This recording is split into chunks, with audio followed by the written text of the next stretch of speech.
Hello all of you. So welcome back to our channel, which is Study Smart with me, and today I'm going to discuss some sort of anatomy questions which is really beneficial for you for your FMGE, for INICET and for Neet Pg as well.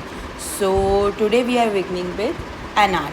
And now first question I'm discussing is this, like which of the following statements accurately describes the condition of an elderly patient who fell in the bathroom and presented with a blood pressure of 220 by 110 upon admission with a radiograph performed is this is the radiograph which is performed. Now we are having an options like start antiplatelet drugs. What we will be instantly going to do, so platelets are transfused if the platelet count not low, and reduce the BP less than 120 mmHg. And what is the another is putamin is the most common site. So our answer is suiting is putamin is the most common site which is suiting for this question. Okay, now let's discuss the explanation for this. Okay, okay, now explanation which I have mentioned is the in the hypertension bleeding, like hypertension, why? Because it is having a blood pressure around 220 by 110. Okay, so both of the BPs are high. Now hypertension bleeding occurs in the putamen. So what is the exact thing is, when the patient comes to you and who is having a high blood pressure, so there is a bleeding occurs in the site of putamen. Antiplatelet drugs, what can it do? It can worsen the bleeding. So this option is properly incorrect for us. The cerebral perfusion pressure will fall, which will contribute to brain infarction. If we will be going to give them antiplatelet drugs, this will definitely going to worsen the condition of our patient. So our answer is D. Okay, now let's come to second question. 60-year-old male is brought to the hospital. Okay, firstly we will be seeing age 60 year. Brought to the hospital experiencing sudden weakness and sensory loss on the right side of his face and upper limb, with the lower limb remaining unaffected. So what is the thing is, lower limb, right lower limb is unaffected. In which area would an MRI likely show evidence of a stroke? So what we really want to know, like in MRI, what is the evidence we can see for the stroke? So in the territory of the left anterior cerebral artery, in the territory of the middle cerebral artery, in the territory of the left posterior cerebral artery, in the territory of the right middle cerebral artery. Okay, so what would be the answer from your mind? Let me know this. So answer is B. Okay, in the territory of the middle cerebral artery. Okay, now let's see the explanation about this, because the right side of the patient is affected. Now we have already know that right side of his face and upper limb is affected. So the stroke is in the territory of the left middle cerebral artery. Okay, so you guys would be knowing the exact explanation for a while now, and please do focus on this, because you will be definitely learning a lot of things, like relatively with the question, also relatively with the clinical part as well. So this artery supplies the lateral aspect. What this do, left cerebral artery, left middle cerebral artery, it will supplies the lateral aspect of the cerebral hemisphere, including portions of the pre and post central gyri. Okay, corresponding to the head, which is given in our question, you guys see. Okay, and upper limb, and the trunk on the primary motor area of Brodmann and primary sensor area 3, 1, 2 of Brodmann cortical strips. These cortical control areas of the right lower limb are supplied by branches of the left anterior cerebral artery. Now I am telling about the choice A. These cortical which is uninvolved in this case since the lower limb is intact. So what is our thing is right lower limb remaining unaffected, as we already know from our question. So that's why A is not our choice. So let me tell you back again, these cortical controls for the right lower limb are supplied by the branches of left anterior cerebral arteries. So left anterior cerebral arteries will be involving the lower limbs, right? So in our question, lower limb is intact. So choice A is not the answer of this question. Correct? Let's go to question 3. Okay. Now a 56-year-old female presents with progressive difficulty of swallowing and speech articulation. On examination, her tongue is small, stiff, and there is an exaggerated gag reflex. What is the most likely underlying cause of her symptoms? So we have to see some sort of symptoms like swallowing difficulty, right?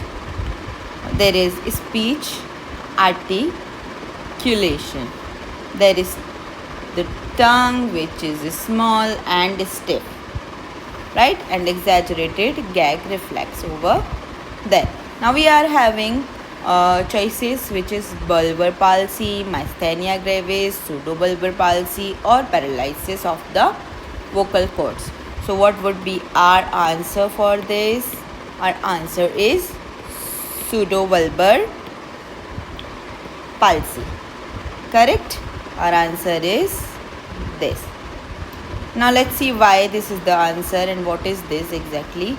A pseudobulbar palsy is the result of bilateral upper motor neuron lesion affecting the 9th and the 12th cranial nerves inclusively. The lesion arises with corticobulbar pathways and pyramidal tract. Got my point, right? So here this answer is resolved. Now let's go with the question 4. Now question 4 is about 24-year-old female visits the clinic complaining of loss of sensation is in his first, second and the lateral half of his third finger. What would be the most likely diagnosis? Now 24-year-old first, second and lateral half of his third finger is affected. What would be the diagnosis? Carpal tunnel syndrome. Yeah. What is the carpal tunnel syndrome? Carpal tunnel syndrome involves median nerve. Okay. What is this? This could be the question as well. Right. Could be the question as well, that carpal tunnel syndrome involves which nerve compression? It is the median nerve compression. Okay, what median nerve do? Median nerve provides 3 digital branches for the lateral 1.5 digits including thumb, right? And what is our thing is in his first, second and the lateral half of his third finger the loss of sensation present. That's why the answer is carpal tunnel syndrome. Now let's discuss about the cubital tunnel syndrome. So you will be get an idea why the answer is carpal tunnel rather than the cubital tunnel. Cubital tunnel syndrome is a peripheral nerve compression syndrome. So that will be also a direct question, a one-liner. You have to remind some sort of another things also with this explanation. That's why I put explanation with questions as well. Okay, and whatever the doubt you will be facing, whatever the explanation is like in this, you can just do comment and do let me know. I'll make a separate video for that, so you'll get the exact view of any of the question you will be facing issues. Okay, now it is an irritation or injury of the ulnar nerve in the cubital tunnel at the elbow. You guys know this, right? You guys know this. This is also termed as ulnar nerve entrapment and is the second most compression neuropathy in the upper extremity after carpal tunnel syndrome.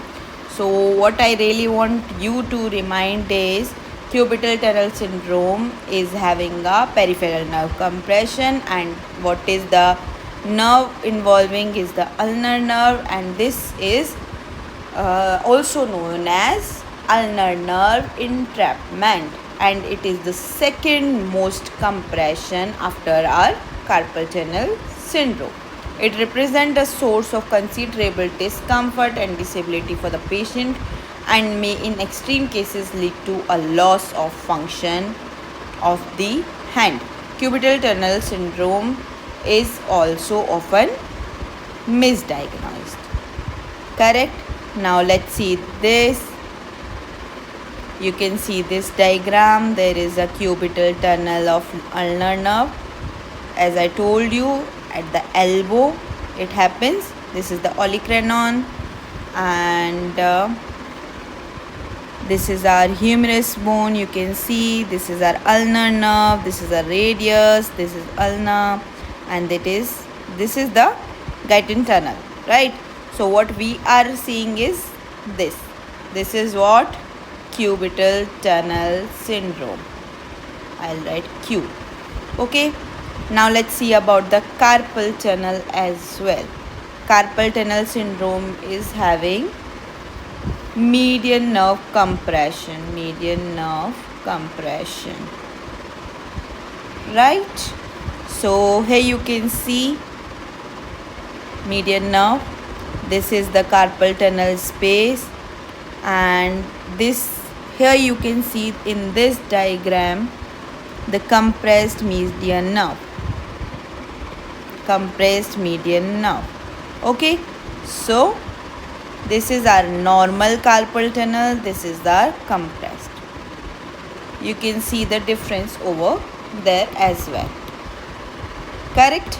So I hope this explanation is fine with you. Now let's come with the another question, which is which of the following arteries does not supply the marked structure. So you have to see this first, this area. You have to go through with your diagram. Okay, now let me know the answer. What could be the answer? Occipital artery, superior thyroid artery, posterior auricular artery, or thyrocervical trunk. So answer is this, thyrocervical trunk. Explanation about this is SCM, sternocleidomastoid muscle. This is our sternocleidomastoid muscle. Receives the blood supply from branches of occipital and posterior auricular artery.